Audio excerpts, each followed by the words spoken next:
Yeah, you see the championship belt if you're watching on live. Welcome to the 216 Sports Network, Facebook and YouTube page. Welcome to another episode of Straub Sports Show. Big bro here, little bro, reminding us this is not his part-time job. He does love doing this with me. Welcome back, little bro. I did tell the world that you were out doing big boy job stuff, but so we didn't think you were just skipping on us. But welcome back. Thank you. It's actually Coach Straub now. After leading my Bearcats to an abysmal 5-7 season the first year, we are 4-0 heading into week 5, taking on Iowa State. It's going to be a great game. You know, we got the boys amped up and ready to go.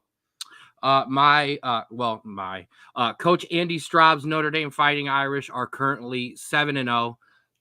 They just got done wiping the tail with your Cincinnati Bearcats, who I added to the schedule this year. I do want to give you a shout out because you went up 7-0 on me.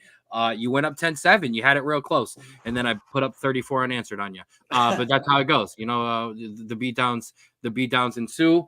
Shout out to my guy Craig in here. Let's get weird.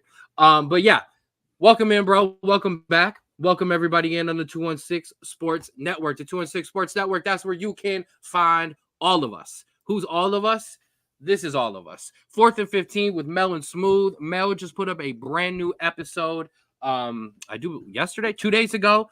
Please make sure you go check that out for all my martial arts fans. The Jay Rich Show, the Ruler's Minute with Rico McGee. Rico McGee just put out 3 episodes this past week. Make sure you go out, check out his Mac Media Day podcast next week or the week after me and the little bro decide which week we would be doing the Mac. We are going to have Rico on to help us preview the MAC conference and the MAC championship game. Outside interference, I don't want to say with who, but outside interference with Bob, and of course, Straub Sports Show. Straub Sports Show. You can find us anywhere and everywhere that you can want to find a podcast and podcast information. We're on TikTok at the SBSS, all kinds of fun stuff there. We are on Twitter or X at Straub Sports. You can get all kinds of live game updates depending on some of the bigger games. You can see me drunk ranting on Saturday nights about big sporting things I want to cry and yell about. Little bro keeping up on stuff there too. Make sure you check out the Instagram. The Instagram is blowing up big. Straub Sports Show. I'm getting updates all the time, left and right. 500 views on this video, 1,500 views on this video. It's huge there. That's where you can catch all mine and Straub's interviews with Akron City FC coaches and players. You can catch some of our shorts, and you can find links to all of the podcasts. You can hit the reels, or you can hit the stories, you can hit the saves there, and you can find access to all of the podcasts. And you can find us on Spotify, Straub Sports Show. That's where you can find us all over the place. Want a big shout out to KZ Productions. We're on the YouTube page today. Make sure you like and follow them as well. You see me rocking it today. We are not solo polo today, but we still rocking the polo. Big shouts out to my guy Austin Fink for these custom polos. You're gonna see me rocking this every week because I love the thing. Create your own wave apparel. Follow them on Instagram. Create your own wave 2021. My guy Austin is working on vacation. My guy is on vacation, sending me Snapchats. I thought was going to be beers on the beach. No, it was work. It was work. So shout out to my guy, Austin. He's always getting it done. He's a big fan and a big friend of the show there. Make sure you check out the merch at cyowapparel.myshopify.com. Don't ride the wave. Create your own. Last but certainly never least, Old Time Candy. I don't even like putting the graphic up. I like putting the box up. The box is... Oh, see, I told you if I open up the box, it was going to fall, everybody. The box is bare, okay? The box is getting empty. Oldtimecandy.com. Your old-fashioned candy from the 50s, 60s, 70s, 80s, 90s. All right, find them on Facebook, oldtimecandy.com. Check them out. Promo code SBSS for 15% off. There's deals all the time. I'm sharing them on my Facebook and on the Instagram as well. Make sure you check them out. Now, let's get to our event, Straub, before we actually get rolling into the show. The Straub Sports Show is all over the place. First things first, we will not be at this week's Cage Thunder MMA event because no media will be at this event. It's going to be a closed show. Only can catch it if you're there. Much respect to them. Much love to them. And big ups to Alex. He called me and told me about it. But August 17th, all right, Cage Thunder, Fight in the Flats. Okay, headlined by Ohio and Bedford's own Jarrell Hodge. tickets are on sale. The Straub Bro Sports Show will be in attendance for that one. Okay, so everything that you thought we were going to do for this one, we're going to be doing it for the big show down in the flats. It's going to be a great time. Make sure you catch us there. Look for the polos. You'll find us. It'll be easy. Also, I'm not done. I got all kinds of stuff. Boss wanted me to give some love to this right here, Night of Destiny. It is, and I want to make sure I have all of the dates correct. Oh, I'm sorry. Sunday, July 28th. Yeah, there's Sunday, July 28th. You will be crowned the EFW World Heavyweight Championship, the first ever. Dios Salvador versus Ashton Day. Make sure you check that out. It's going to be a good show. Now, this is a big one for us. August 11th, 3 to 6 at Knuckleheads Bar in Parma. I want to give a big shout out to Jenny for having us. The Straub Bro Sports Show will be there. We are going to be in attendance because we are going to be helping out with the raffle. We are going to be helping out with doing some kind of promotion. You know, we're going to go basically live and we're going to give you some Straub Bro Sports Show action. And while we're there at this amazing fundraiser, all of this stuff, it's $40 to get in. All of this stuff goes to gifts for underprivileged kids. But while the Straub Bro Sports Show is there, what are we going to do, Straub? We are going to be interviewing Cleveland Browns great Hanford Dixon. How do you feel about that, kid? I think that's something that I will have the amazing opportunity to do. I'm very blessed, but I think it'll be even more incredible to our father and all of the other older Browns fans that have watched him play, and is going to be really exciting to do because I have a lot of questions about what he thinks about, today's NFL and today's, Browns team. So, yeah, it's going to be awesome. So what we're going to do, and I don't want to spoil too much because, it's going to be a good time, but we're going to go live. We're going to give you kind of a taste of what's going on. We're going to let all the Browns fans there go absolutely nuts. Kind of like we did for the Rubber City Underground. And we're going to kind of give you a taste of what's going on. Like I said, if you want to come, it's at Knuckleheads in Parma. Tickets are $40. You can be there. Like I said, you can get raffle tickets. You can get some stuff signed, I do believe, by Hanford Dixon himself. And then, like I said, all of this stuff goes to underprivileged kids. I have advanced knowledge of this fundraiser because my mother has been working with Jenny, who owns Knuckleheads, for a long time. So I've known about this fundraiser for years because it's important to them. They set aside their weekends, not just for the fundraiser, then when they go shopping for all the kids, then when they literally ride around and go drop all of these gifts out for the kids. It's a great thing. And there was some rumors behind the scenes of us being involved. So when we got the call, I absolutely jumped on this. I wanted to be a part of it no matter what. So yeah, like I said, we're going to go live. We're going to have some fun. We'll talk to a couple Browns fans. And then, like I said, we'll interview Hanford. We'll get his views on the Browns, the NFL, the upcoming Hall of Fame class, where big brother for sure, little brother TBD, I will be at the Hall of Fame ceremony on August 3rd. I will be in the press conferences trying to throw Straub Bro Sports Show questions at all of the Hall of Famers. So we'll get Hanford Dixon's opinion on those guys going in and going forward. Like I said, that's August 11th. Going forward, as I just said, spoiler alert, Straub Bro Sports Show will be at the NFL Hall of Fame ceremony. I have the privilege and being credentialed for that for the first time. Big shout out to Mel for getting me on that list, and a little bro on that list too. We will see if he is in attendance as well. Thoughts on all of those things coming up, bro? Listen, we're ending summer, but we're ending hot. We are ending absolutely blazing with all the content we're going to put out, and I'm excited to be a part of it all. And I hope everyone is too, because it's going to be a lot of fun. It's going to be a lot of interesting stuff that we're going to be a part of, and I think everyone's going to enjoy it. I'm looking forward to this interview. It's going to be our first. I mean, it's a big time interview. I'm not gonna lie, our first big time interview. We're gonna make sure we don't mess that up. And absolutely, I appreciate all that love. And you know what? I believe in Joe Hendry. Yeah, awful. I give that to you. I give you that one, right? Okay, enough of talking about us. That's gross. Let's talk about the news. Or some of the bigger things that are going on in sports. Bro, it was the first thing on my list. I had it teed up and ready to go, man. I was so excited for this. TNT set to match the $1.8 billion offer made by Amazon for the NBA. The NBA being with TNT since 1988 inside the NBA, the best pregame show along with College Game Day and the best post-game show in sports. We needed it. We got it. And then the NBA rejected TNT's deal and went with Amazon's deal. Yeah, this is a deal that is definitely a future-minded deal.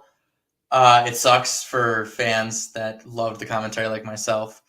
But if you look at it in terms of a purely financial move, right? You are going to lose obviously some viewership due to Chuck and Kenny and Ernie and Shaq not being on there. You're going to lose viewers, obviously. However, you are going to gain, I think, a little more in people that are going to stream some of these games and not have to turn on TNT on like their TV to watch it. And Amazon, now they have multiple deals with the NFL, it is becoming much more accessible to watch multiple sports on one streaming service, which is honestly what we've been asking for. I don't like the move because I want to watch the best commentators comment on the best games. I am fully supportive of that, and that's why I wish they would have won with TNT's deal. But in terms of a business aspect for future earnings down the line, it makes sense. Is it a basketball move? No, it is a money move, 100%. And that's unfortunately what we have to deal with in today's day and age. Boo everything you said. Boo everything you just said. Moving on. I said I didn't agree with it. I know it sucks. It sucks, and I hope I don't know. I hope we can figure it out.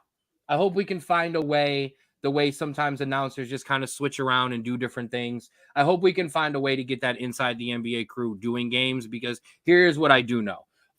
Chuck basically said he'll retire. Kenny might go. Shaq might go, but Ernie Johnson has already said he's not leaving TNT. He does too much there between the NCAA, the NBA, the golf, everything else. And they've helped him so much, honestly. Yep, and he's talked about it for him. So the way that the way that Turner has been there for him with all of the stuff with his son and everything else. Rest in peace to his son. But with all of the stuff that he's had, he's not leaving TNT. So we need to figure out a way to keep them. To keep them on TV, but we will figure that out in the coming months. Shout out to Amazon for getting into the sports game and being a real player in less than 2 years. Yeah.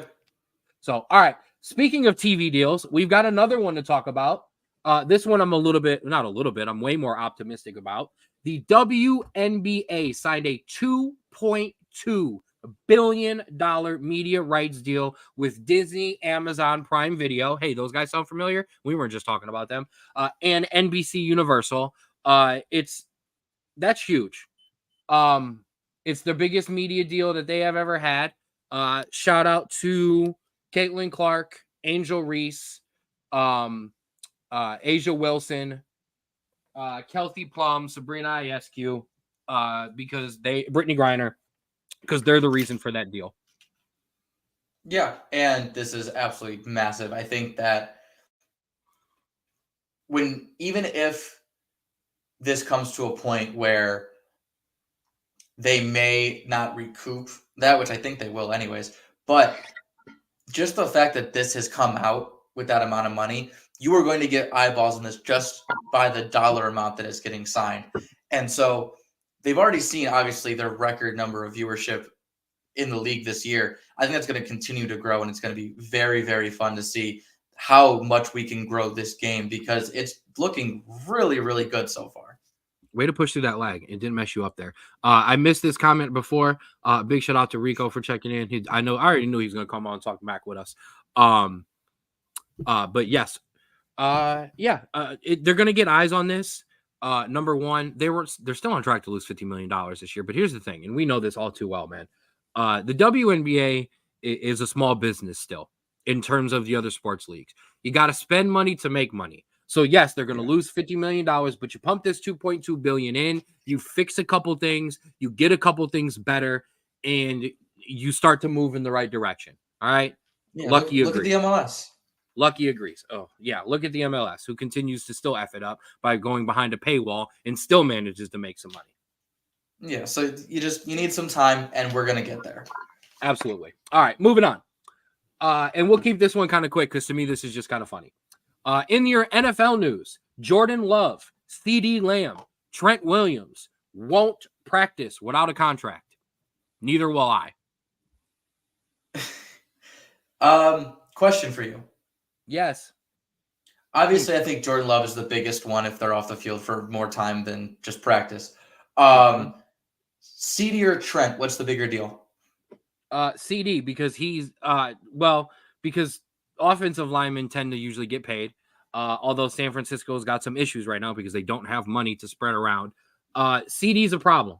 I'm gonna. Jerry is effing this one up, and I'm gonna scold Jerry, and then I'm gonna give Jerry some dap that I think he deserves because he's getting made fun of for it. Oh, and shout out to Craig, Chase, Jamar Chase for the Bengals as well. Jerry has CeeDee Lamb, Micah Parsons, and Dak Prescott all ready to be paid. Micah Parsons is a top 3 defensive MVP candidate. CeeDee Lamb is a top, I would say 5. I know a lot of people we'd go back and forth, but he's a top 8 wide receiver in the NFL, top 10. Okay. He deserves to get paid. Dak Prescott, I don't give an F what those GMs say, is not a top 10 quarterback. He is a top 15 quarterback. He does not deserve another contract. The other 2 deserve to get paid. Jerry is effing that up. Where Jerry deserves some credit. Well, how are the Cowboys all in if he didn't spend this money and they didn't go? That's not what the all in comment was about. We're all in. Here, all of you, we are all in. So put up, or none of you are getting paid, and I'm getting rid of all of you. I think Mike McCarthy, I think Dak Prescott, I think I'd stop there. This is it. We're all in. You go.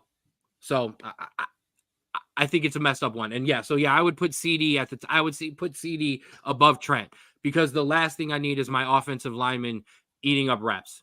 He can sit. That's fair. So, but I mean, we'll see. All of these things, I mean, this just kind of started. Camp's just opening up. These things have time to get sorted out and played out. But we will see. In some other news, switching from the other football to the college ranks before we dive big into the college ranks, the ACC is in a fight to keep Clemson and FSU. They've already vowed that they're going to do whatever it takes. You missed it on last week's show. I kind of gave some slack to FSU because it's been reported that the ACC is fed up with them and that the SEC, the Big 12, and the Big 10 want nothing to do with them. So at some point, this thing is quacking. This thing is yellow. This thing's got a bill. And it's swimming in around. It's a duck. And not an Oregon duck. Clemson I get. Because, there's going to be teams that are conferences that want Clemson in their conference. I completely get that. What is the ACC fighting so hard for? Florida State. Nobody wants Florida State. If they leave, they're going to have to go to either the Pac-2 or a group of 5 conference. And so Florida State, I get you want a more piece of the pie, but you know what you do? You wait for Clemson to leave, and then you're the second best team in the ACC, and then you make the deal in the new contract. You're the who's better in the ACC right now than Florida State? I would say it depends. While you're just continuing to disrespect an entire fan base, I mean, just keep it going.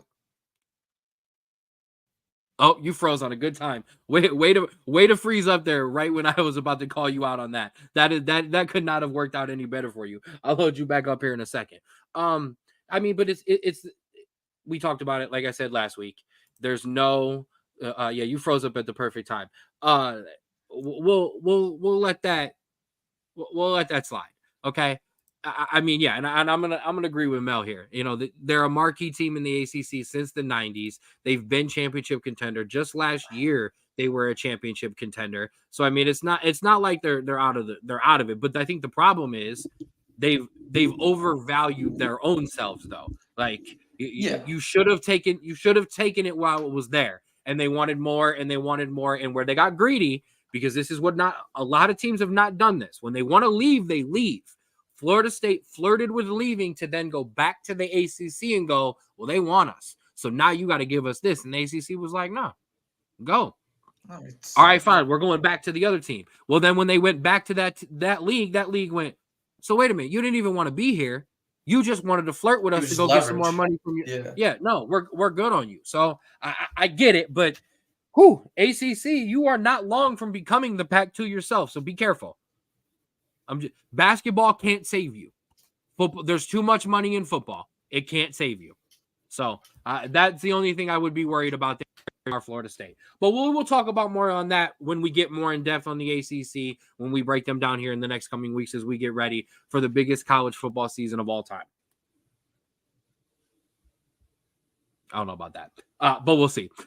In my last bit of news, unless Drew's got something else, something, kind of big, Mike Trout will be evaluated again after leaving his rehab assignment. I kind of put that in to ask this question. Are we embarking on one of the biggest cases of wasted talent of all time? Mike Trout is a generational 5-tool Hall of Fame worthy talent and player. And in baseball, where you have to have a deep team and you have to have other players around you, they have won nothing. He has won nothing, and he's remained loyal to the Angels. How long before this is an absolute failure of a career? So I wrote this down in my notes because I really wanted to get this point out. Mike Trout needs to look in at himself and say, I am not the person who could play 162 games anymore. I am not the person that is going to have to play center field every single day and play every single day. There is a new generation coming. They are fun. They are exciting. Give me 3 or 4 more years. If you want to, join a contender and go win something. Nobody will blame you for leaving that organization.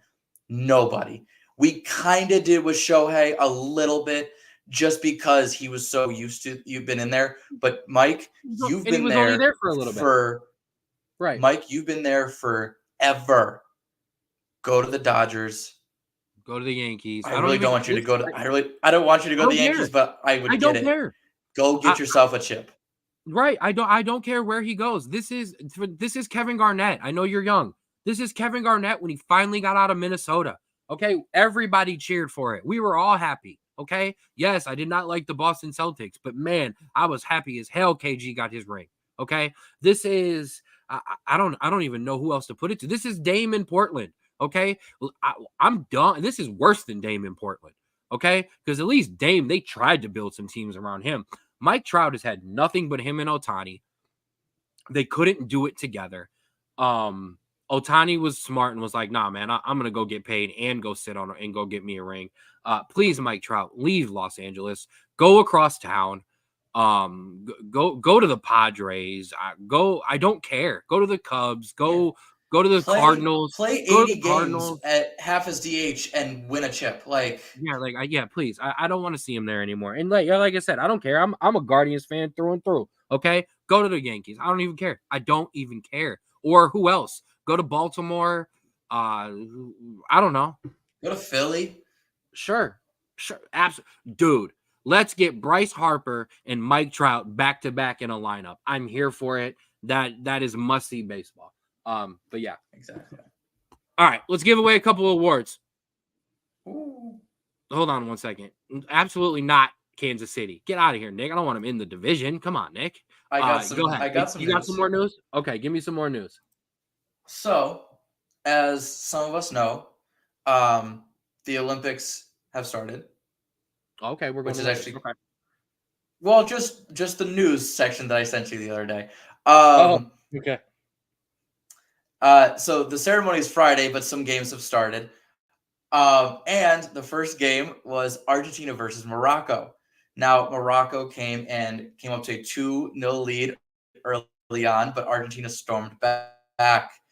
It was 2-1, and then in a last-ditch effort, it was 2-2 after a scramble in the box led to an Argentina goal. Immediately after, Morocco fans threw bottles. They were setting flares, and the referee grabbed both teams and suspended the game. Now, everyone thought that the game had been finished, but in actuality, it had just been delayed.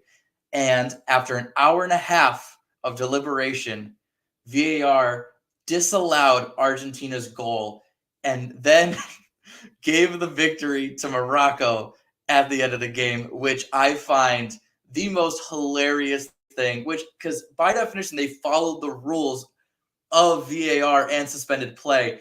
But you imagine thinking you pulled out a draw at the last second, only for once you got cleaned, got showered, got back to your hotel, you found out you had lost the game. All right. So full play-by-play. I did not watch that game. I forgot they had started, but I did flip on and watch our U.S. men. We'll get to that later, or here in a minute. But then during the game, they had mentioned, all they said was that there was a 2-hour delay in the game, blah, blah, blah, blah, blah. I didn't hear everything in. So I was like, it's Europe. There's storms. There's bad weather, So I was like, it must have been some lightning or something. So then this dude, sends me a link and he's like, man, did you see what happened? And I'm like, no. So I fly in and I read this. And what was my response? What the did I just read? Because that wasn't real. That's not real. That's not real. We just 2 hours later. Oh, hey, by the way, we're good. So if that's the case, I'm going to get on my soapbox right now. Andres Galarraga, you have a no-hitter. We're going back in time, and we're just going to give that to you, since we can now go back after the game is over. So it's all done. We can now go back when the game is over and change what happened, which means I don't give a shit from this point forward. You go back and fix every bad thing that has ever happened. Tuck rule, gone. Patriots, no Super Bowl there. The Bush push, that's right here. I'll get personal. The Bush push, an illegal flag on the play. We're going to go back and reverse that. Notre Dame wins. We were clearly the best team in the country that year. That's a 12th national championship for the Notre Dame fight. We're just going to go back. Okay? Because it doesn't matter anymore. Because we can just go back whenever we want and change the fucking outcome of the game.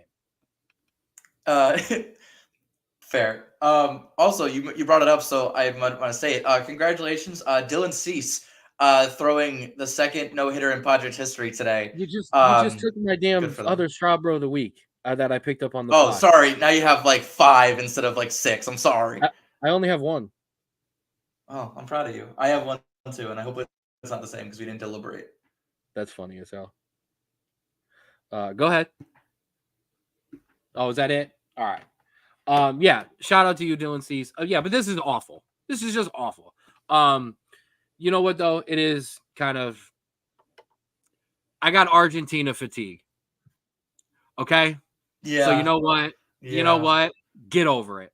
You just won the World Cup. You just won Copa America. Get over it. Okay. Sorry, you can't have it all. You'll be all right. All right. So, before we get into the Olympics, let's give away some awards. It's time for your honorary Straub Bros of the Week, presented to you by Create Your Own Wave Apparel.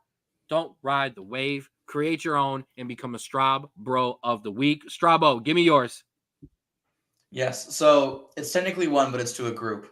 And I'm going to go on based on the comment I made in the beginning of the show. My Straub Bro of the Week is the team that made the EA college football video game, because my lord, this might be one of the most fun sports games I've ever played.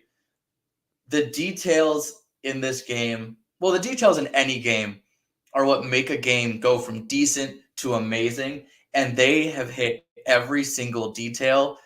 This is a game that I could literally play all year and find new ways to find it interesting. They have custom conferences. They have create your own players. They have You can be an offensive coordinator, defensive coordinator. You could transfer. It's absolutely amazing. And I just want to say thank you for making this game again because it's been so long. And I'm so happy I wasn't disappointed. When you start getting the checks from EA, bitch, you might as well share. My Lord, as you just do a commercial. We'll clip that and just send that to you. There's It's all I've been doing since it came out. My Lord, that and going to Guardians games. My goodness, nobody's Yeah, the only person who's been downtown more than you lately is the actual Guardians players and Andre Knott. Rico McGee playing with Georgia Tech. Yeah, that'll be the only time they beat the Notre Dame Fighting Irish this year because they're definitely not going to be when I roll into Georgia Tech because that's who's next on my schedule for when I'm done with the podcast. I'm not going to act like I'm not going to turn this off and go play my game. Right. And we're going to smack Georgia Tech in real life. But we'll get to that at another time.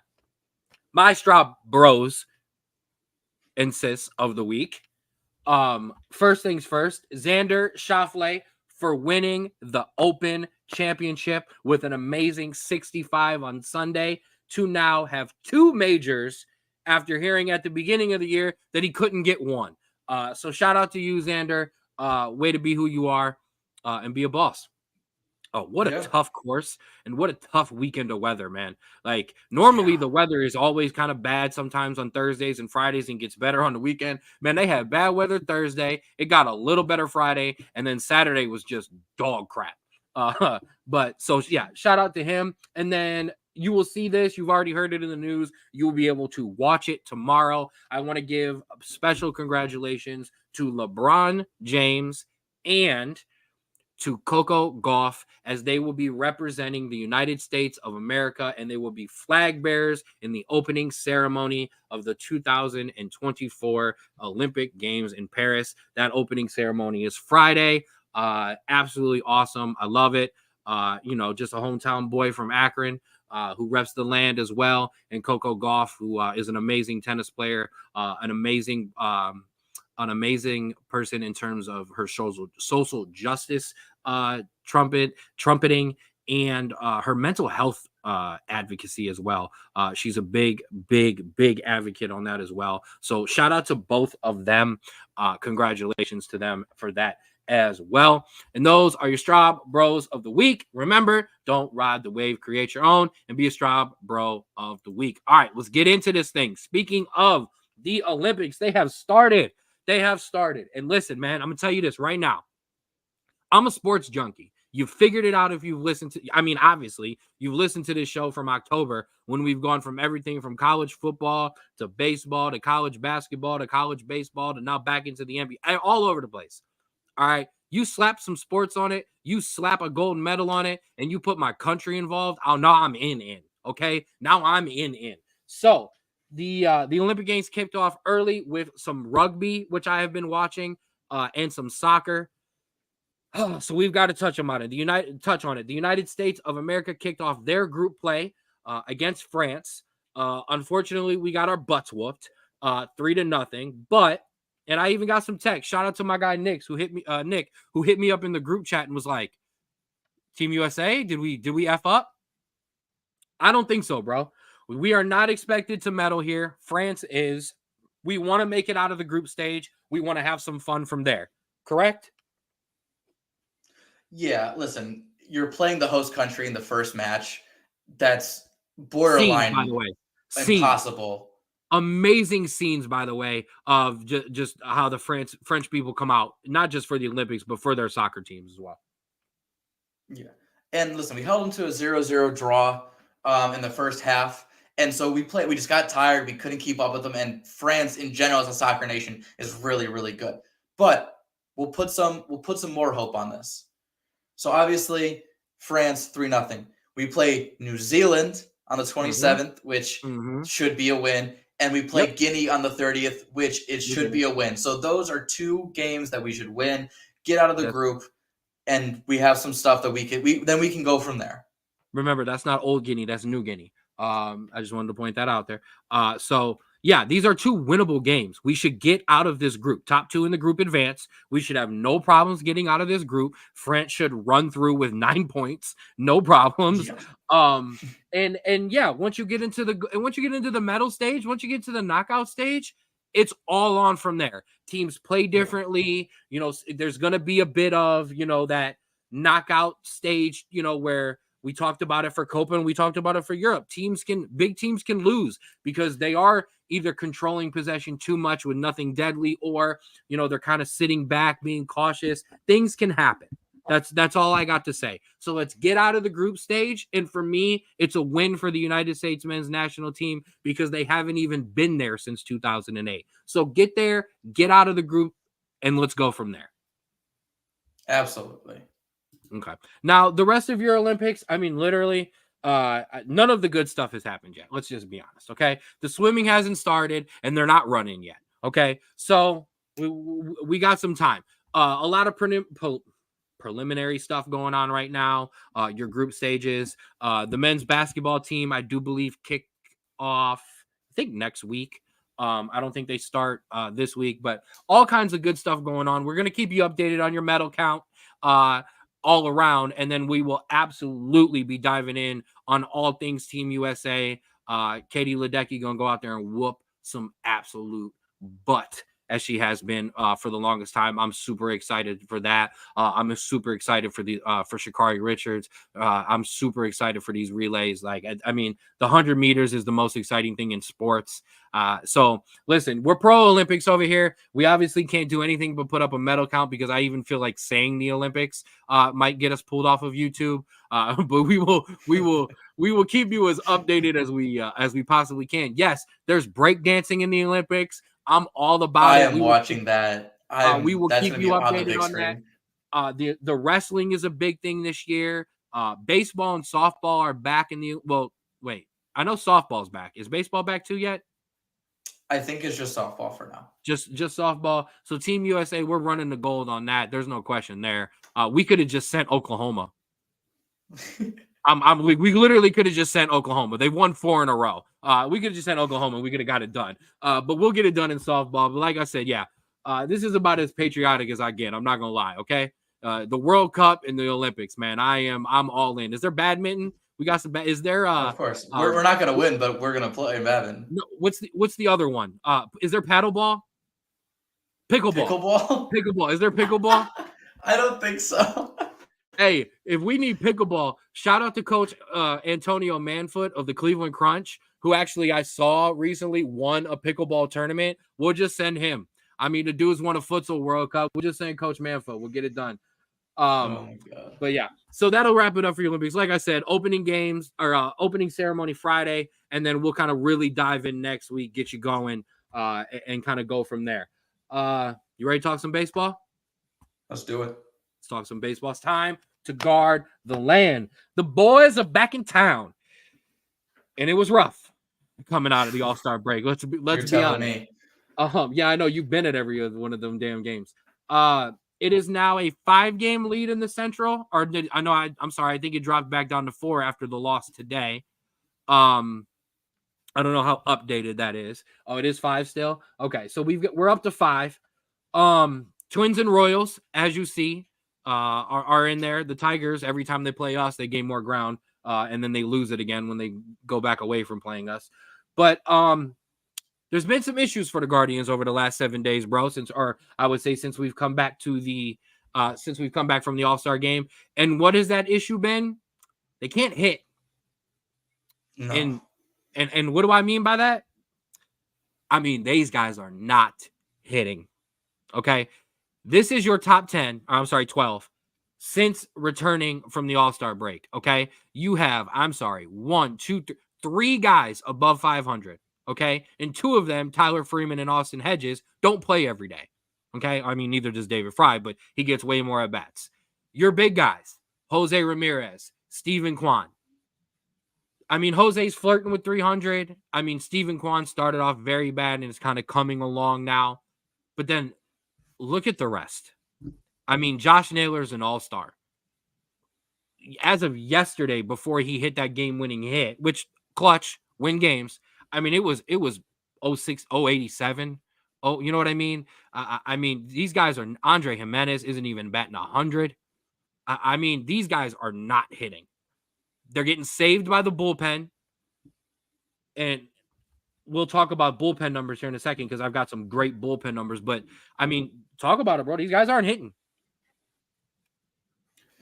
Yeah, no, and it's so frustrating because you watch these at bats and they're just not good at bats. Like they're not taking pitches, they're not fouling good, bad pitches off to stay into counts. They're swinging and missing at good and bad pitches. And the issue is, like you pointed out, Andre Jimenez, everyday starter. Josh Naylor, everyday starter. Daniel Schneemann, starting most games. Rocchio starting a decent amount at shortstop. Will Brennan, the start of the year, started at every single game.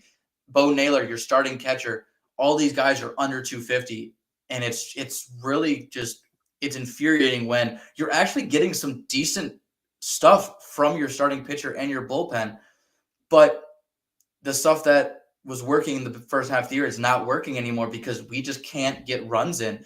On when we played Detroit and we had lost, I want to say it was like 8-2. Both the Detroit Tigers and the Guardians had 12 hits apiece, but the Guardians left 11 guys on base. So it's not just hitting in general, it's clutch hitting and it's getting RBIs in. And that's the massive issue here is we can get guys on, we can walk. Kwan is always good for a leadoff hit or a hit, later in the game. But when you get to guys like Naylor, like Jimenez, like Schneemann, they can't bring guys in. And that's the hardest part about this. Yeah. Now, like I said, I'll give Josh. Listen, Josh is my guy. Okay. So I'll give him all the credit in the world last night. Okay. But so you can be clutch, but it can't be like this. Okay. And I'm sorry, that's Detroit. Okay. Baltimore's not playing that game last night. Baltimore's putting you away. Okay. The Yankee, whoever it is, they're putting you away. I do want to give Bo some credit though. Okay. Bo seems to be somebody who takes a lot. Okay. Thankfully for him this year, Rocchio and some of the other younger guys have taken the stick away. But this popped up, so I'll give the Guardians the key for this because I looked at this up while I was beating up on your Bearcats last night on NCAA, and they were talking to Bo after the game. In the last 25 games for Bo Naylor, 275, 3 home runs, 12 RBIs. So yes, he did slow down a bit after the break, but 275, he's at 222. He's gonna come back around, and he's been playing better than he's given credit for. I think sometimes we're a little bit tougher on catchers sometimes, and we don't always realize how hard that position is and the wear and tear it takes on your body. And there's a reason guys like Sandy Alomar Jr., El Salvador Perez, Pudge Rodriguez, I can't think of what's his name from the Cardinals, and I so apologize. Molina, like there are guys like that, they're rare, man. And there's a reason once they're done, they go into the Hall of Fame. Yeah, and the issue is we have had an extremely lucky stretch of catchers since the 90s. Sandy Alomar Jr., Victor Martinez, Carlos Santana, Yan Gomes, Roberto Perez, and even though he isn't as good as the others, Hedges, in terms of his ability to be well in the locker room, has given him an advantage. When you see Bo, you saw all this promise of him being another one of those players. And just because he's a little under expectation, I think he's getting a lot of stick for it. 100%. So I wanted to give him some love. Now, it isn't all. It was a lot of rain. So let's clear it out. Let it rain. Clear it out. Okay? Here's your chicken noodle soup. And here's your soda on the side. The bullpen, man. Okay? First in ERA. First in opponent average with runs in scoring position. First in inherited run scored percentage. It used to be with this bullpen when we were good a couple years ago. We can get to the 7th, 7, 8, 9, 7, 8, 9. It's lights out. Dude, get to the 5th and this game is over. Okay? Yeah. We don't have the starting pitching. We may not need it. Okay, we'll just spot start every damn game in the playoffs with whoever's around that day and whoever's got the arm for it. Get us to 5, and the bullpen's going to just take it away. Don't give me a heart attack like that, please. I don't need that. And a big shout out to Emmanuel Clase, who is on the climbing and very possible this year could break Cody Allen's all-time Cleveland Guardians save record. I would love it. I think he needs to be locked up long-term. I think Emmanuel Clase should be a Guardian for life. I think when you find a guy like that, you just lock him up. Trevor Hoffman in San Diego. You know what I mean? Like when a guy's there, at least you always know it's going to be a save when you got the lead. Build around it from there. You always want to know that back end of the bullpen is good. All right. And the back end of our bullpen is great. So, and I think that definitely starts with him right there. And go ahead, dive in on the rest of the guards. Listen, I think it's a stretch that we need to get out of. And I think once we hit the later half of the year, we're going to see what this team's really made of. Are they going to bounce back from this slow start, or are they actually going to come to play and come back? But like I said, we have the rest of the MLB to look forward to. So I guess we'll just take a quick look. Baltimore and the Yankees obviously heading up the East. Houston, we told y'all they were going to come back. We knew that slow start was not going to be a thing, that it was going to stay for long. And so you have Houston now in first over Seattle.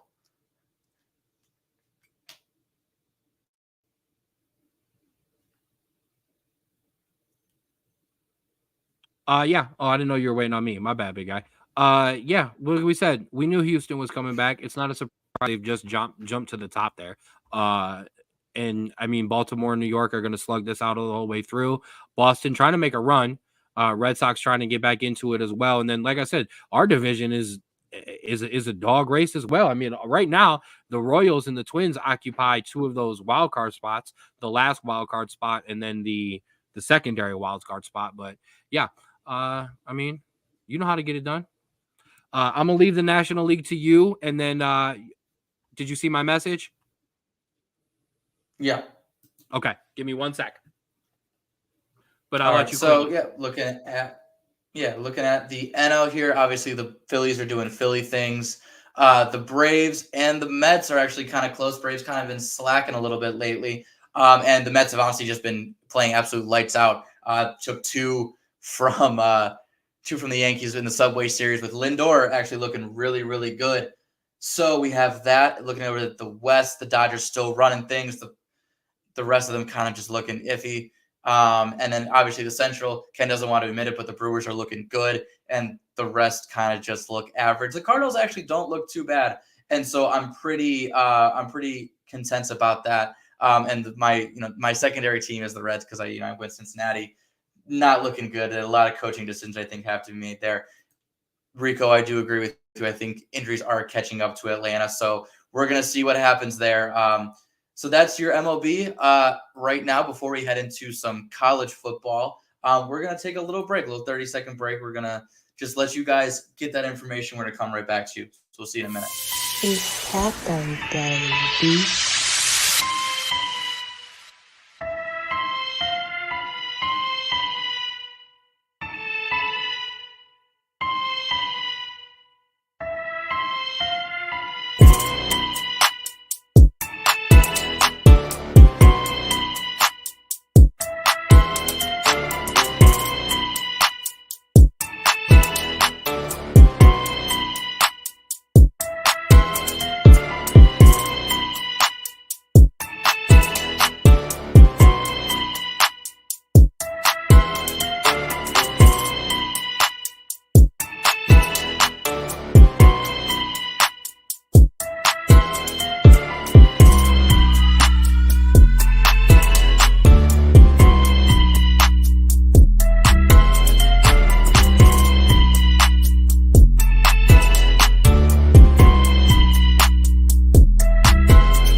All right, we are back.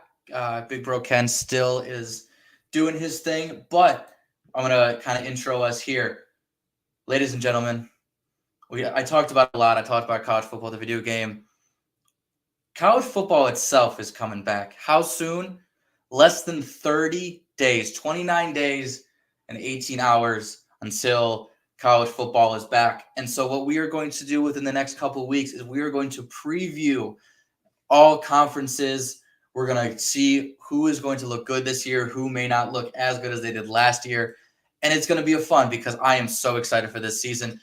This year, this week, we're going to start with some group of 5 teams. We're going to start from the bottom. We're going to work our way up. But being from a college that was in the group of 5 a long time, I have mad respect for all those guys because they're teams that don't get as much respect as those Power 5 teams, but they play just as hard. And every single year you see upsets from those group of 5 teams beating Power 5 teams. So we're going to start with some group of 5 teams first.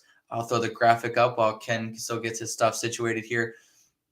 My top 10, this is going to be what I think is going to be the top 10 group of 5 teams this year. As you can see, we have Liberty, we have Boise State, we have Memphis, App State, and Tulane. Those are your mainstays, really, that you always see in the group of 5 that are ranked or like just below getting ranked, are always kind of upsetting teams. In terms of teams that maybe on the back half that maybe you haven't seen too often, UTSA, Texas State, Fresno State, Miami of Ohio, which is a little bit of a tease for the MAC when we do that with Rico, and UNLV. And so these are teams that I think are going to be really, really good this year. Ken, I lined us up. We're ready to go. Let's talk about some group of 5 teams. Okay, you know I'm OCD about the boxes staying together. So now you have your top 10 right now, and I like your top 10. We definitely want to mess with this. But before you do this, one of the things I do, big technical difficulties behind the scene. So I had to take care of something. Oop, I hit the wrong button again. Let me catch my breath. All right. So what I want to do real quick before I put your top 10 in, I want to remind the people last year, okay, here are some of the teams and how they finished in terms of ranked your little guys. SMU was number 1. They are now gone. They are in the ACC. They're not a little guy anymore. Troy, James Madison, Boise State, Memphis, Southern Alabama, Liberty, Tulane, UTSA, Air Force. That was your final rankings. No surprise when we go into this year. And Drew's got them up here. A lot of those teams are still there. Okay. Now Boise State technically ranked first. I went through the college football FPI. Shout out to that. Shout out to Bill Conley. He's a writer at ESPN. I have read so much of your stuff this week. It has been absolutely ridiculous. So shout out to giving me something reading wise to dive into while I've been watching press conferences and media days and all kinds of just random NCAA stuff. But I have Boise State 1. I don't mind Liberty being there, but these are basically the teams to kind of look out for. Boise State, James Madison, UTSA, Memphis, App State, as you see up there.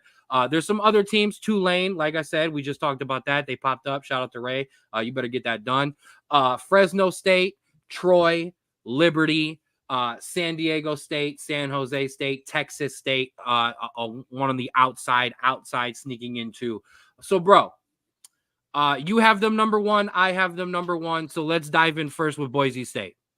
I'm not going to lie. Okay. You were too young to remember the. Go ahead. Oh, did I lose you? Yep, I lost you. That's all right. You're too young to remember the good Boise State team that upset Oklahoma way back in the day in the Tostitos Fiesta Bowl with the hook and ladder and the Statue of Liberty and proposing after the game. I think this Boise State team has a real chance of making a CFP run. I really do. They have Mountain West Player of the Year. Ashton Jeanty stayed with the Broncos, and he's still there at quarterback. Still there at running back, while they also picked up USC transfer quarterback Malachi Nelson. I want to give a shout out to Ashton, their running back, led the NCAA in forced missed tackles last year. You agree with me that Boise State is a team that can make some noise? They can make some noise. That their head coach that they brought in is a long-time assistant from before, really gave juice into this team. It's an experienced roster that's going to help Malachi Nelson really get formidable to the offense and everything like that. However, the one thing that could hold them back, they have a horrendously tough starting schedule in Oregon, Washington State, and Oregon State. And that is going to define what their season, I think, is going to be the rest of the year, because that is going to be tough. No, I agree. I think the thing, that's going to help them, that could help them, is if they dominate the rest of the Mountain West, they lose to Oregon, maybe beat Washington State, maybe lose to Oregon State. Let's say they go 1-2 in those games, and then they run the table. I think they could get in, because I think then the committee would look at a team that dominated their conference and played well in one of those games. Now, you mess around and go 2-1, but let's say they beat the Pac-2, okay, and then they lose to Oregon. That's a pretty good one-loss team, depending on what else goes around in there. Another team. You got anything else on Boise State? Because I'm just going to kind of roll. Another team that's kind of up there with Boise State. Depending on who you talk to, their preseason. But like I said, in the college football FBI, they're second, and that's James Madison. I think James Madison is going to get hit by something very unfortunate, and I think they're going to take a step back, and the reason is they lost the coach who brought them to this point, brought them on the cusp of a bowl berth that they were unjustly not given. They should have been given that bowl berth. But Kurt Cianetti left for Indiana. Quarterback Jordan McLeod, gone. Their top 4 running backs, gone. Their top 5 passing targets, gone. 14 of 18 defenders with 300 plus snaps, gone. That includes their top 5 defensive linemen and 8 of their top 10 DBs. This is a place that you have to now recover while you're also trying to make the transition into being an FCS school. That is beyond difficult. Head coach Bob Chesney's coming in. He won at Holy Cross. I think we're going to see James Madison take a really, really big step down, unfortunately. Yeah, this is, to put this kind of into soccer perspective, this is kind of what you see when a team gets promoted and immediately just gets taken for parts because they realize how many good players are on that team, and then they immediately get relegated again because they don't have anybody left. So yeah. I think I like James Madison. I love the spirit, but the reason I didn't have them in my top 10 is because I just do not think that they have the ability to bounce back from such a devastating loss like they did. No, I agree. And remind me, please, viewers or you, of this when we're talking about James Madison, when I mention another team from Conference USA here in a little while. Keeping it rolling. Another team expected to do big things this year. I wanted to see where you have them. You have them 6th on your list. And that would be the UTSA Roadrunners. Okay, a team with some big expectations, a 5th-year head coach in Jeff Traylor, who is 39-14 overall. But they're probably coming into the biggest expectations as a school that they have ever had. I want to give some love to this coach because, it's UTSA. Or, who is this guy? I know he's 39-14, but is he any good? Well, Texas A&M and Houston have thought so because both have interviewed him. But another big year, and I don't think he's going to be there anymore. Yeah, especially you have this great running back in Varian Barnes that's going to just absolutely carry the load for this team. A stout defense. And honestly, I think this might be a little biased here. You are in, I think, the toughest conference for a group of 5 team in the American. Yeah. Because you have Tulane. You know what I mean? Like, you have all of these good teams that it's not like, you're biased. A couple of the conferences where it's 1 or 2 teams and then it's the rest. The American is good top to bottom. Memphis, Tulane, all of these teams. And so Navy. I like UTSA. Navy now, yeah, Navy, and now Army. And so you have these teams that I think could viably go to a championship and win their conference. But I think that, unfortunately, due to none of these teams being a 2016 UCF, being a 2019 or 2021 Cincinnati Bearcats, you don't have that team that's going to be able to run through the table. And I think they're just going to beat each other up and potentially lose a bid to the CFP because of that. Yeah, I could see that. Devin McCune is a name to listen for, as well as their young quarterback Owen McCown. Okay, now Drew talked to you about a stout defense. Here's why. They are returning 11 defenders who saw at least 2 545 snaps on an already top 75 defense. That's what's going to carry UTSA if they're going to go somewhere this year. Speaking of the American and speaking of Memphis, the Memphis Tigers, a team that you are very familiar with, bro, but just kind of like basketball. Now, if you're new to college football, when I say Clemson, you think Dabo Swinney, national championships, Deshaun Watson, Trevor Lawrence. If you're a college football fan for a long time and you hear Clemson, you think of choking and losses and losing on the big stage. Memphis has kind of taken that over. Yeah. Memphis, and that's the basketball team as well as the football team. Memphis comes in once again with big expectations. And the question once again is, when is this school going to carry those expectations and actually get it done? No, you're absolutely right. And the thing is they're immediately going to have to prove it, because they're playing Florida State in one of the first weeks of the season. And that is going to be a defining game for this program. But they have the tools to do it. They bring back all ACC players in at quarterback with Sam Hennigan, wide receivers Rock Taylor and Demir Blankuzmi, and running back Mario Anderson. This offense is ready to take on these teams. The defense is going to have some catching up to do, but this is, again, a team, like you said, with so many expectations. One of the favorites in the American with Tulane and UTSA, but they have to get it done. So I'm a little upset with you because you just rattled off the first half of what my notes were going to be, but that's okay. 100% about those guys as you're returning, but they did something else that not a lot of other teams have been able to do on the smaller end. But when you're Memphis and you have the money that Memphis seems to be kind of pumping in,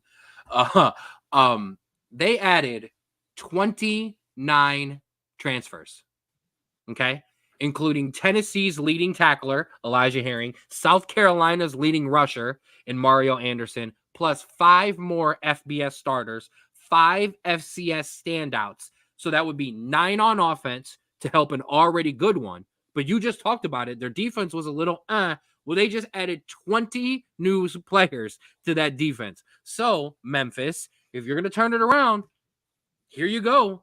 You were able to dip in the transfer portal, do something that a lot of these smaller teams are not able to do. Come on.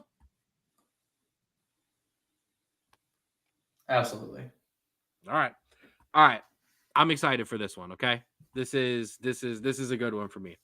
You have them ranked 4th, and that would be everyone's favorite underdog, the Appalachian State Mountaineers. Okay, I'm all in, bro. I'm all in. Okay, I think this team is going to flirt with the college football playoffs, and I'm going to tell you why. Okay, here's your case for it. Appalachian State, Joey Aguilar, 3,700 touchdowns. Okay, back. Top 5 wide receivers, back. 15 veterans on this defense, come on back. This team has an upset of Michigan, we all remember. It has the upset of Texas A&M that we all now remember. The Hail Mary win over Troy with game day in attendance, okay? Enough of the moments, singular, throughout the seasons. I think this is the year that Appalachian State and that beautiful campus, I think they put it all together.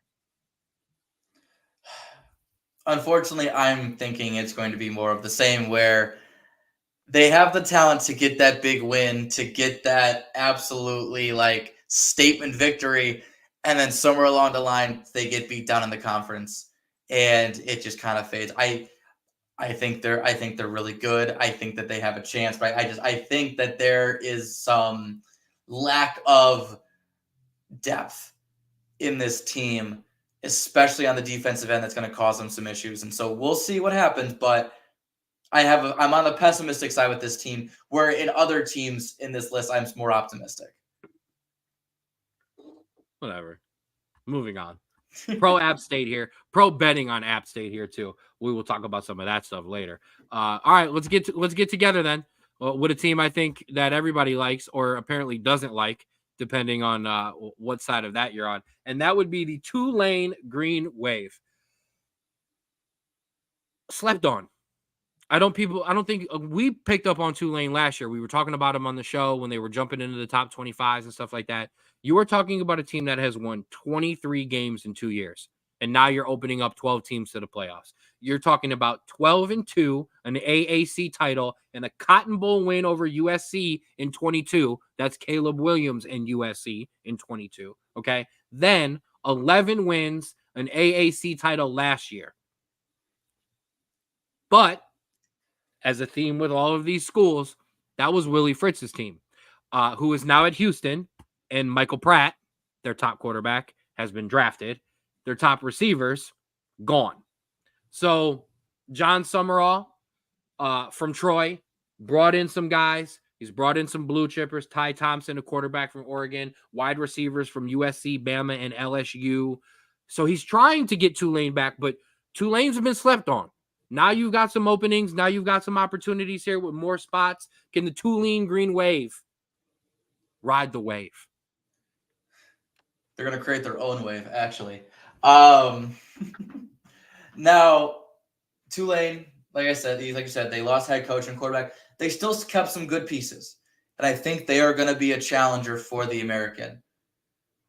But very similarly to when any good group of 5 team loses their players via the draft or via transfer portal, you are going to have just a little bit of letdown.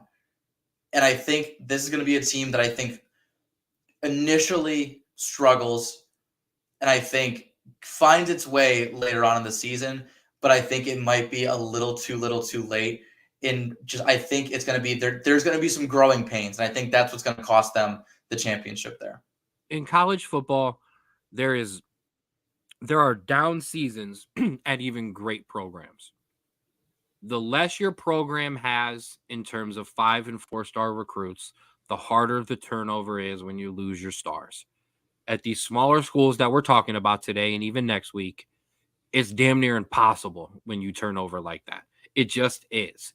Now with NIL and stuff, are the turnover years going to go down from maybe 3 to 2 or from 2 to 1 at certain schools? Yes. But the likelihood of Tulane going out and putting up another 10, 11, 12 game winning season after losing what they've lost and bringing in a head coach for all these teams, it's going to be tough. It really is. Yeah. That's why there's some of these teams with a little bit more consistency. Appalachian State. Who else were we just talking about earlier? UTSA. Yeah, UTSA. Liberty.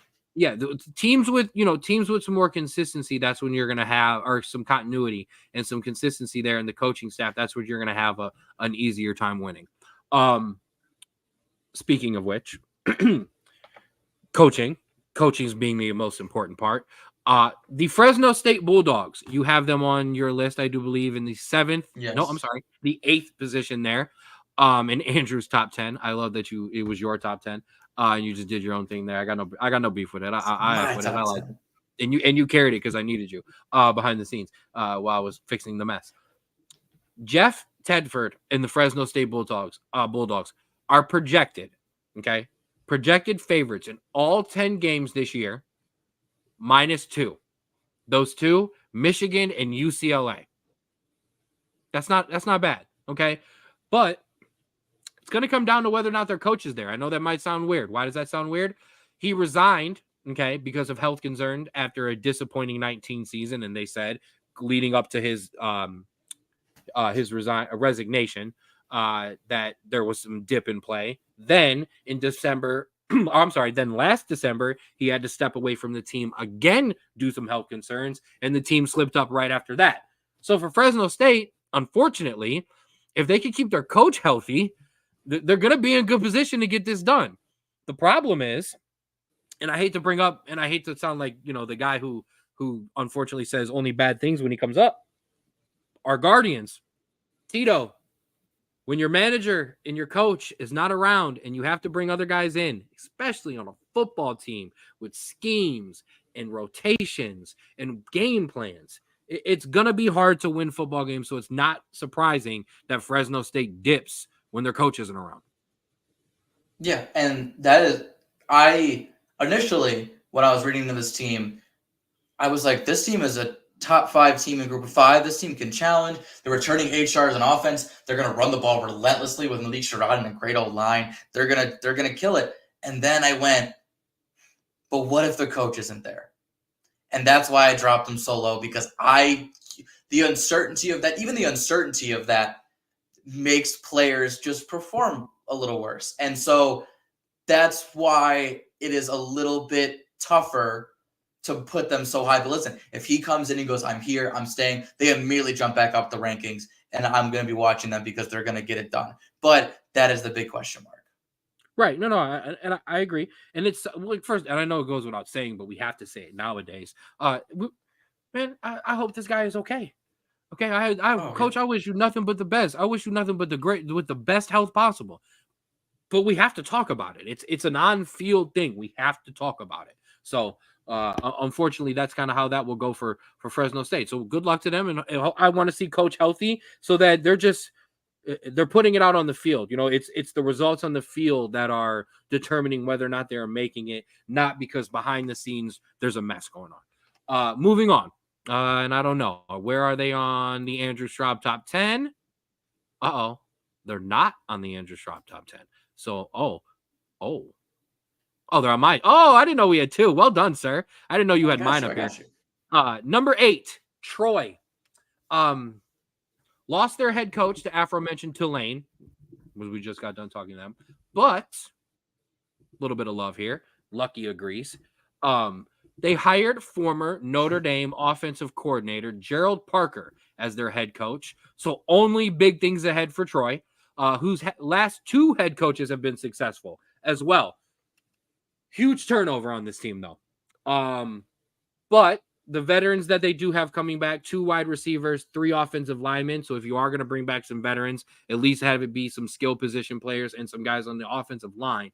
But remember, this is not, and I want to point this out because you just kind of threw me under the bus there. This is not my top 10. This is the college football FPI top 10 non-big conference. So this isn't mine.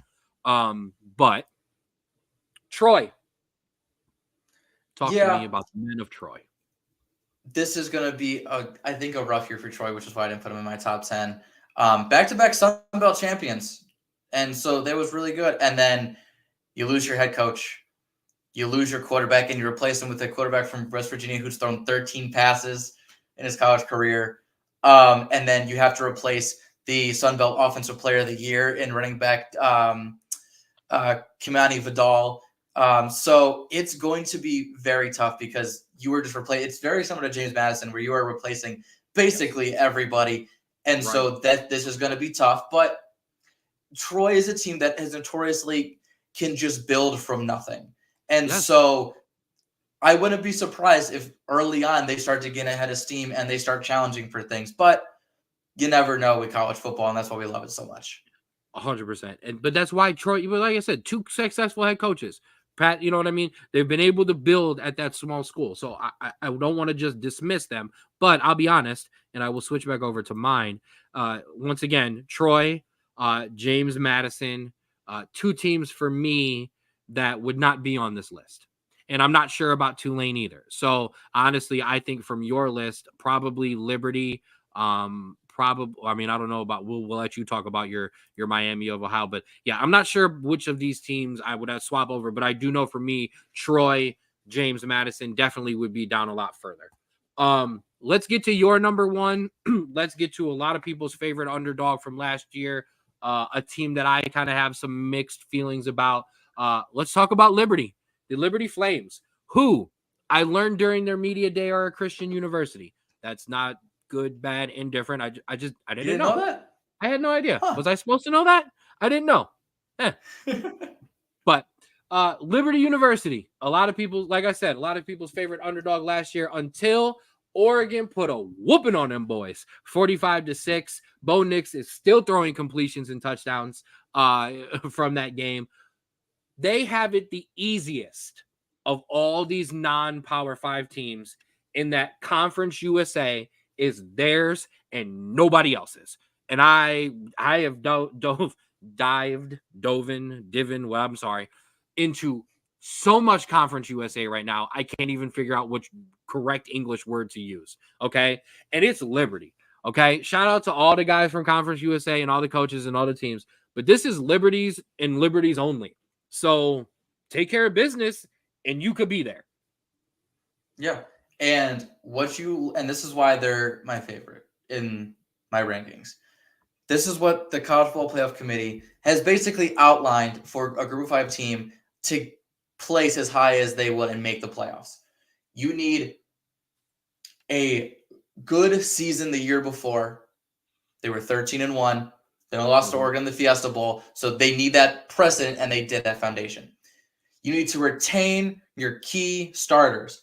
They kept star quarterback Caden Slater and star running back Quentin Cooley. And also 2 veteran offensive linemen, 6 key defensive starters, 2 in the trenches, 3 on the back end. Please continue your point.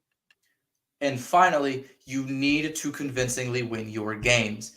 And you know what? When App State is your hardest game on your conference schedule or your schedule in general, that is going to be it. They've won 8 games in the 4 straight seasons.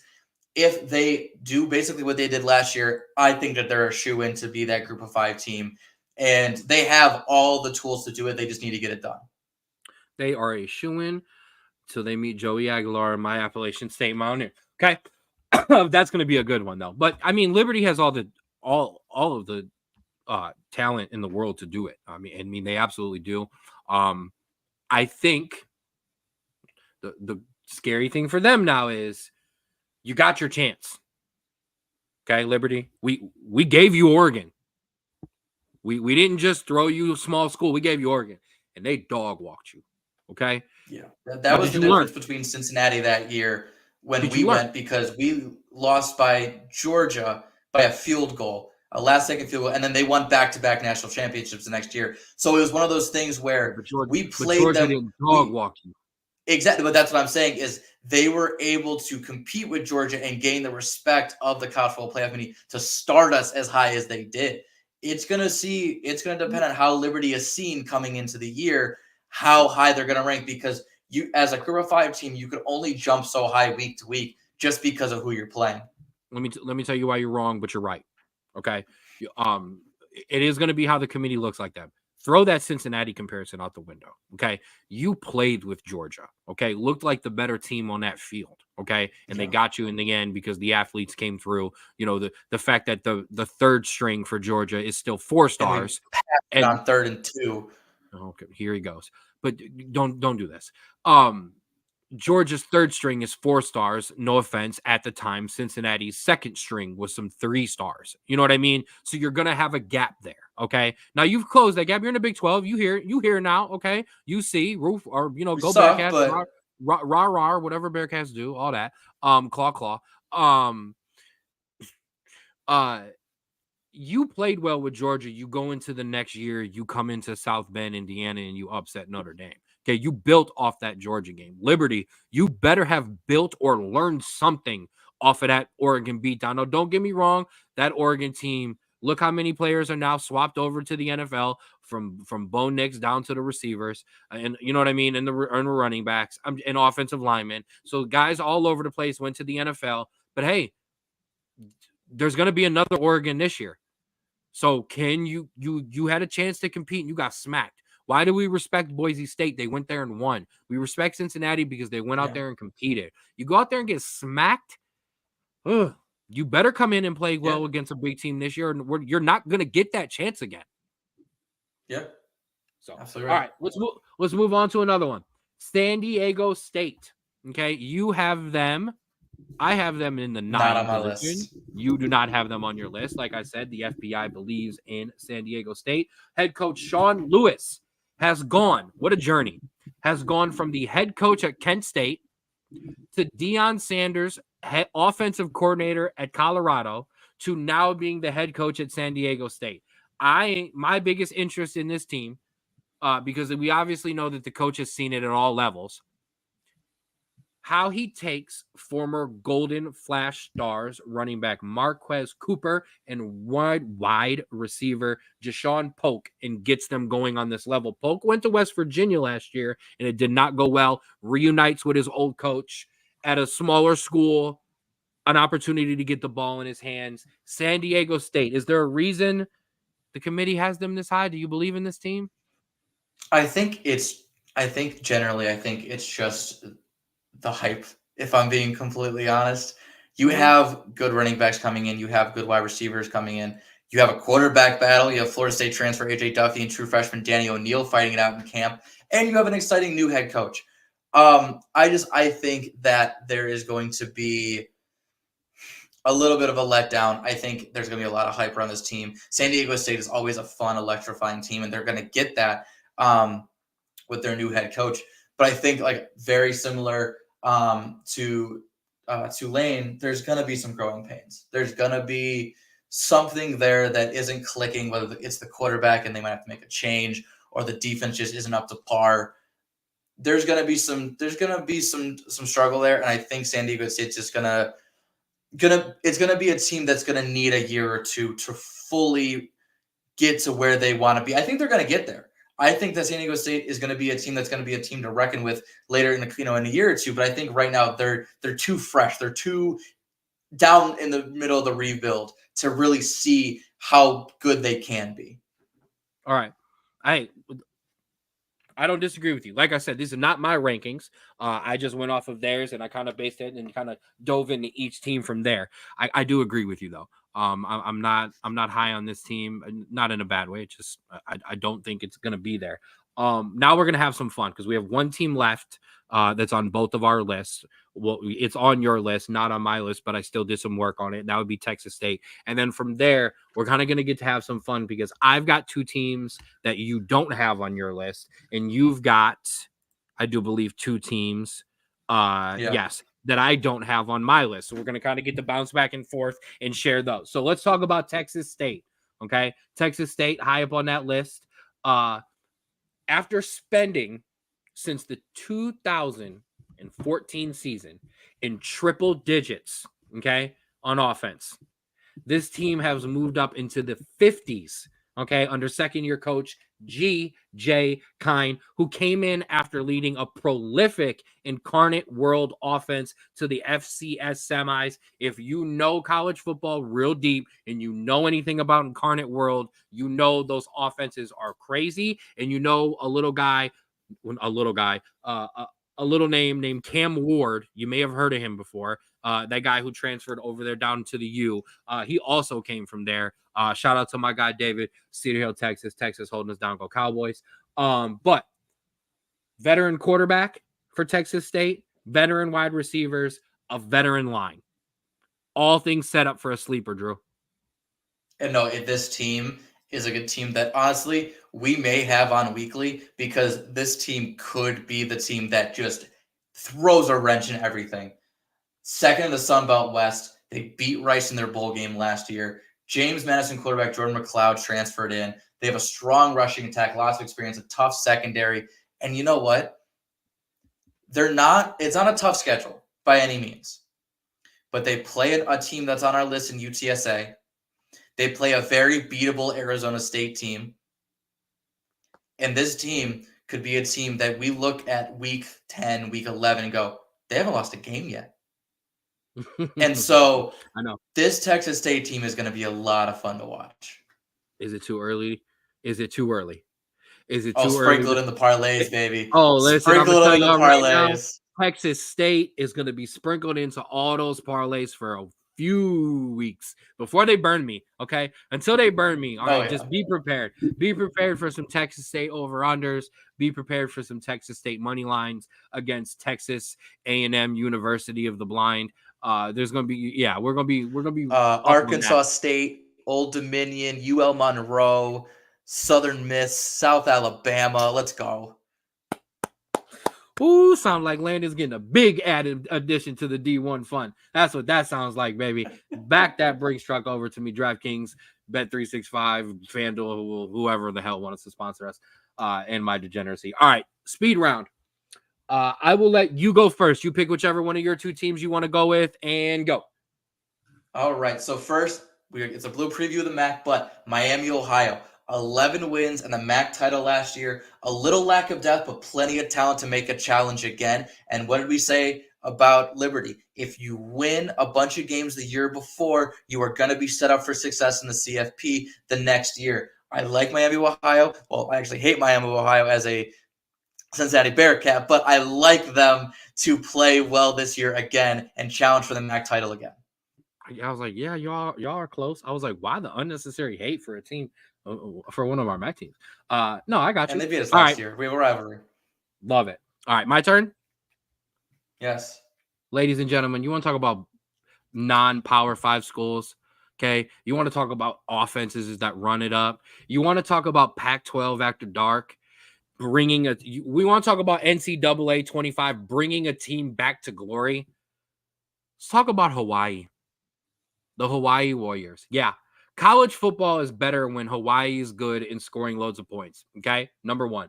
And now, if you're my age and you remember the good teams of the past, Colt Brennan, rest in peace, and Timmy Chang, the quarterback wide receiver connection, just doubling up your points at all times on your parlays. Well, Timmy Chang is now in his third year as Hawaii's coach. Okay. And he's finally got this program turned around. They rank, and this is a beautiful stat. I love this. This is great. They rank 7th nationally in returning production. Okay. They keep a stat, how many guys come back, especially now with the transfer portal and stuff like that. Yes. Hawaii is 7th. Okay. Now, it would not be Hawaii if we did not talk about the quarterback position. Braden Shager, 3,500 yards, 26 touchdowns, top 6 wide receivers, back to Hawaii, looking to bring Hawaii back on the national radar again. I love it. Anytime a Hawaii team is good, it feels like college football just is better. so much better. It's so much better. Absolutely. You've got one more, and I've got one more. So go ahead. Give me your last, guys. Yes. It's funny you said Hawaii because the team that I have plays Hawaii November 9th at 10 p.m. 10 p.m. And that is the University of Nevada, Las Vegas, UNLV. Now, listen, if you were talking about a team, no, it's football, baby. And you know what? If you look at this schedule, this is literally upset central. They are playing week 1, Houston, week 3, Kansas, week 4, Fresno State, week 5, Syracuse, week 6, Utah State, week 7, Oregon State, Boise State, Hawaii, San Jose State, and Nevada to finish it off. The second season for breakout head coach Barry Odom. The toughest part is replacing Jaden Moai, who left for USC, but they have kept star wide receiver Ricky White and 4 of the 5 offensive line starters. This team has the potential to cause insane amounts of chaos everywhere they go, and this is why I'm loving it, because UNLV is just a team that has always been a basketball school, but every once in a while they get a somewhat decent football school, and it just is amazing to watch. I'm laughing because you just got me so excited. I started scrolling through my notes and was like, I don't have anything on UNLV. I was like, wait, where's my UNLV note? I don't have any. Yeah. I'm here for it. Let's go. Like UNLV, Hawaii. Let's do it. Now UNLV, real talk, they make a run. They're in. So you know, they're not out here with they're a small team, but they're not out here in the small conferences. So they can make a run. Where is UNLV? They're not in the Mountain West.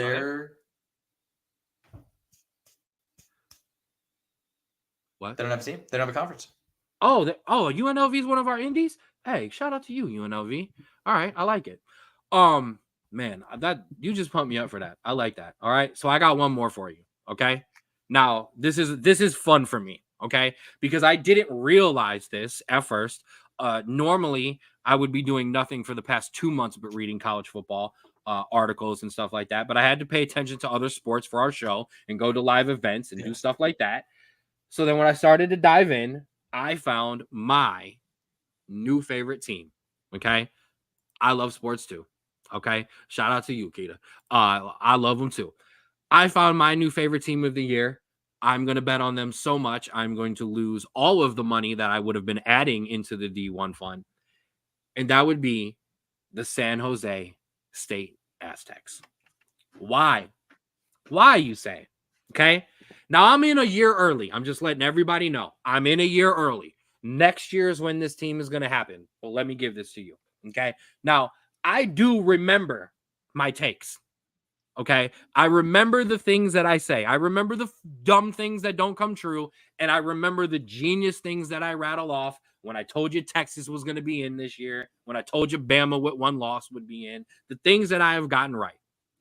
I told people years ago when I was younger and he was there, but then when he was getting close to being let go, and then when he was fired, okay, I said when Coach Ken Niumatalolo of Navy at the time, okay, I said when he gets hired to a real school and he gets some talent, that man is going to be something to reckon with in college football. Shout out to the San Jose Aztecs, okay, because they hired him, okay. Now, after spending a year as UCLA's football director of leadership, he has been hired in, and he did something very smart. He brought in Craig Stutzman, who would be the first offensive coordinator for Ken without an option background.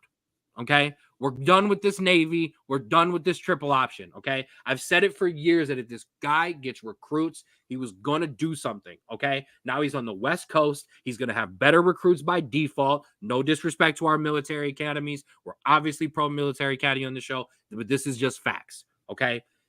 Everybody is saying that this team is not going to be anything to play with until 2025 because of the turnover. Remember how I gave you that ranking for Hawaii? 7th in production returning? I almost called them San Diego State. San Jose State is 131st. Oof. But that's not necessarily a bad thing. That's because Ken Niumatalolo, he's going to come in, he's going to reshape, and I know I'm butchering the last name, so I apologize. He's going to reshape this program. He's going to remold it. He's going to get guys out, okay? And it's a little bit different with the Navy. Everybody's bought in before they get to the football team for the Army and Navy team. Yeah. Okay? These guys are bought in off the dotted line. He is going to get guys in that are going to buy in, and it's going to be something.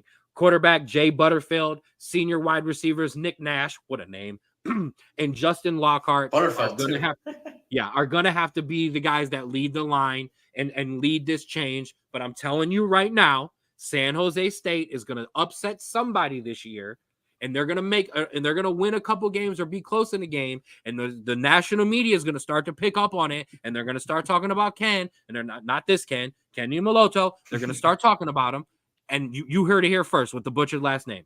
How do I say his last name? I always mess it up. But that's mine. You knew it. You knew I was going there. I love it. I love it because, listen, it is so much fun to watch these small schools, not even small schools, just schools that aren't in your power conferences, just play a style of football that everyone has bought into, and they are ready to reckon with literally anybody they come across, and it's so fun to watch. Absolutely. That's what yeah. Hold on. I'm finding the video right now. I got to mute myself here. So, all right. You want to talk a little Conference USA? I got something else on Conference USA. Do you know? Yes. I wanted to. Hold on. Here, I'll play this for the people. No, not that. Niumatalolo. I was not far off. That was pretty good of me. That was just riveting entertainment there. Seeing how badly I butchered his name, and I actually. Oh, that was great. Shout out to being back in college football where the names are a lot easier than the Euros. I want to give a quick FC. I want to give a quick Conference USA shout out. Liberty's going to run away with it. Okay, here's your fun little team to go check on every once in a while. Kennesaw State. They've only been playing football since 2015, okay? And now they are in a conference that at some point could produce a college football playoff team, okay? So that is ridiculous. I want to give a shout-out to their coach, Brian Moynihan. He's the only coach that they have ever had. He is 70-30. Why pay attention to this team? Yeah, bro. Here's why you pay attention to this team. They were 5th in the FCS last year in turnover margin, 9th in scoring defense, and 15th in total defense. And I'd argue, with my facts over here. Yeah, and I'd argue while offensively a guy might head elsewhere to get these snaps on the offensive end, defensive guys have zero issue going to a big school and getting limited snaps and making big plays and still getting drafted. So for him to have these guys sticking around and playing on a defense like this is huge. And this is something that I learned during watching their 4.5 hours of Conference USA Media Day. Oh, When the year they jumped, okay, they redshirted 75% of their roster, which means in the year of transition where you lose that depth and you lose all these guys, we've been talking this entire podcast about losing all these guys in the transfer portal. Kennesaw State said, well, we're here. We're not going to drop down. So we're going to hold on to all these guys till next year. That is a genius play. Okay. That is a genius play. About as genius as this snazzy shirt I got on. All right. Create your own wave. Straub Bros, Solo Polo. All right. Kennesaw State. Bob Moynihan. Watch out. I love it. I am so ready for college football. Me too. Okay. All right. We have one last thing. We have one last thing to talk about. Let's talk about the Pac-2 real quick. Rest in peace to the Pac-12 Yeah. Rest in peace to the Pac-12 conference. I'll start real quick. Oregon State. New head coach Trent Bay comes in a tough spot because there's obviously all kinds of turmoil in this conference.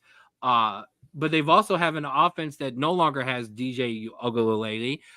Shout out to the Samoan names that I am actually killing this week.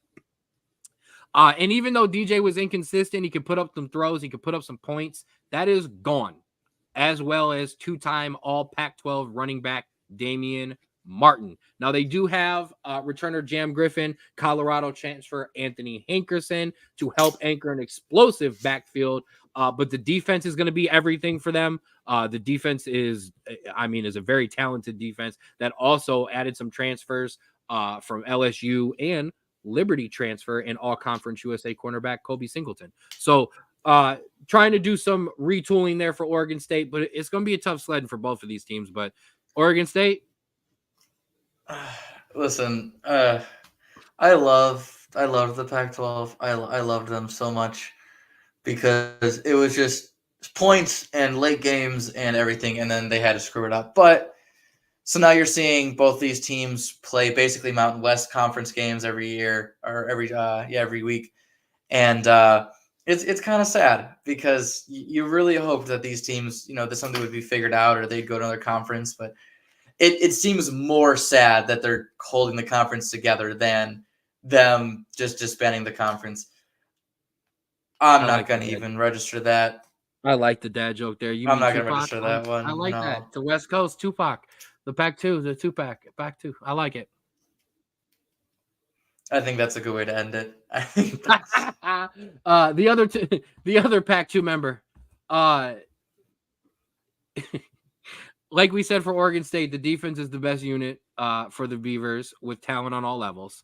Washington State, you could kind of say, is the opposite.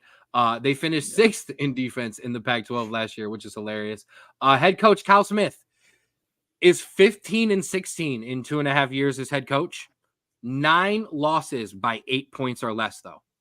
So, yes, not the greatest record, but, man, he keeps them in the game. But now they lost Cam Ward to Miami, their other quarterback to San Jose State, 5 wide receivers, a tight end, 2 offensive tackles. But they added a quarterback from a school called Bryant, a wide receiver from a school called AP, 2 wide receivers, one from Oregon and one from La Tech. So we're absolutely back on Washington State overs and Pac-2 overs, baby. Pac-2 after dark is back. Pac-2 overs, baby. Let's go. Because all I know is this. I don't know if that kid came from Bryan or Stratton, but they must throw if he's going to Washington State.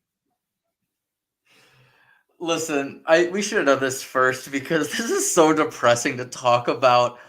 I want them to do well, but my lord, I can't get excited for a conference that has 2 teams in it. Like, I'm sorry, I can't. They're like, you're guaranteed a conference championship appearance. I don't like. You can't. I love them. I wish them the best of luck. I think Washington State actually will beat Oregon State in the conference rankings, which we'll see what happens. But You sound like a hater. yeah, this You is sound like a this is hater. I'm it's telling just you, listen. it's so hard to get up for this. I'm sorry. I'm trying my hardest here, but Listen, you're not getting up for the conference. You're just getting up for these two teams. Okay. So shout out to You're right. Oregon State. And like I said, Washington State, the Cougars are back. All right. There's a kid from Bryant coming. Okay. Bryant Gumbel, And listen, Des Bryant. All right. I don't care. I don't care if it's Bryant Gumbel, Des Bryant, Kobe Bryant. Okay. and then yeah, just make sure if you guys are interested, make sure you get your network subscriptions up because you're gonna be watching a lot of the CW. Hey, I think that one's on the one for free, so I'm cool with that. We'll take some CW, a little There Charmed, you go. a little Supernatural, little Pack 2. I'm here for it. I like it. I like my Winchesters and my Washington State Cougars, baby. I'm here for it. Okay, I'm all about it. Let's go. And yes, listen, man. If the Lakers are gonna raise up a damn in midseason tournament banner, you absolutely get to hang the Pack 2 championship banner, Dad. I am here for that. I'm done. That was great. Yeah, I'm good. All right. That's what I'm talking about. Well, thank you, everybody. This has been the That was the beginning show. of this has been the beginning of our college football playoff. That is absolutely too much fun. Here, I want to do this real quick while we're on the show. Next week, bro, we are going to do. So which conferences do we have left? We got the SEC, we got the Big 10, we got the Big 12, and we have the MAC. ACC. Well, we have the and MAC. the MAC. Are we doing the American? We just kind of did it. I'm good. Group Okay. of fives, we're all good. So next week we're gonna do the MAC. And what else you want to do? Let's do the ACC. You want to do the MAC and the ACC? Okay. So when we are done, me and you are going to do a draft, okay, and pick the teams that we're going to select.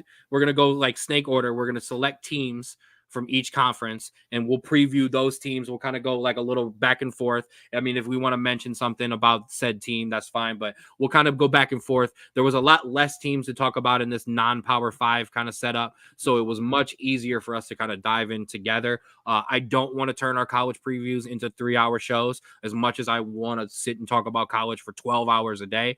But so we'll do that. I was going to try to do that live on the air, but with your connection, there's absolutely no way for us to do some kind of draft like that. So we'll set that up after. And I think we'll post it. You want to post it?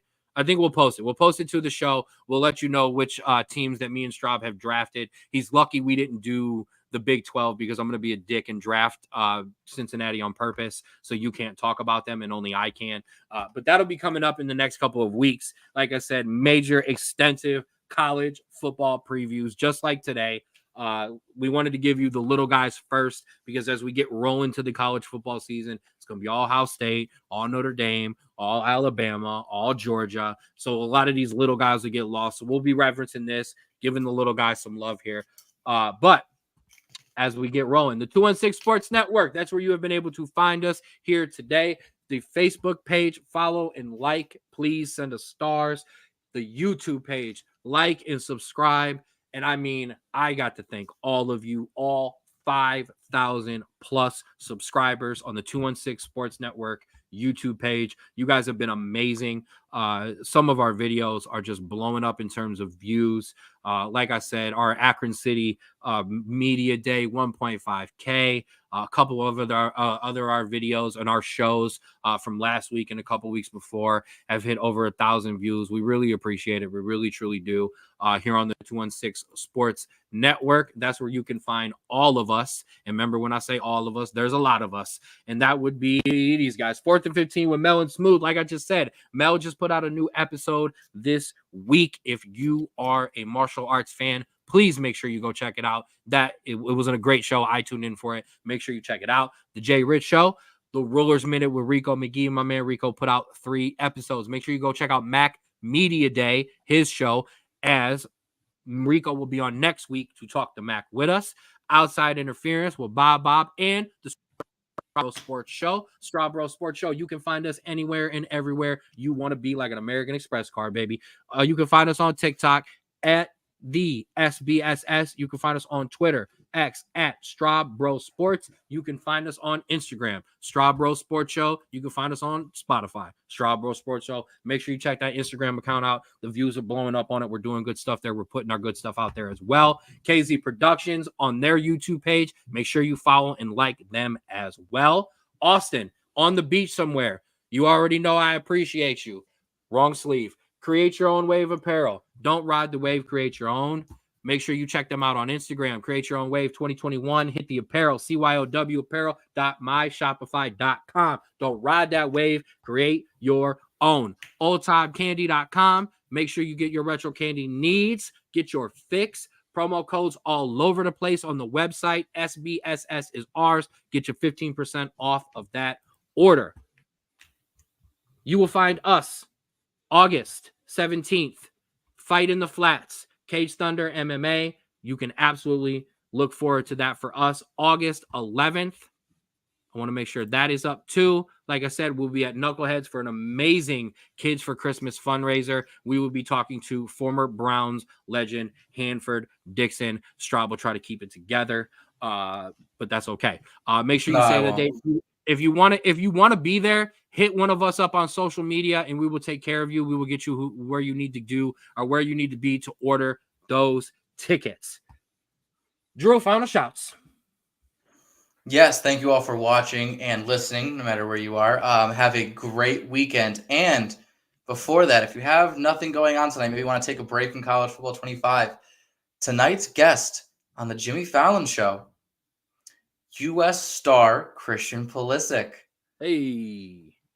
Watch that tonight, kind of see what's going on, see what questions he has to answer, and, relax, and glide into the weekend with some interesting soccer takes. No offense against Jimmy Fallon. I won't be awake long enough to catch whatever time Jimmy Fallon's coming on. But I will look forward to you sending me whatever Chris talks about. I know he's going to get asked about the U.S. men's national team coaching search. So we will definitely have some conversations about that. Absolutely appreciate that. All right. That'll do it for little bro. That'll do it for big bro here on the Straub Sports Show. Please have yourself a good night. Have yourself a good weekend. And please remember to love yourself.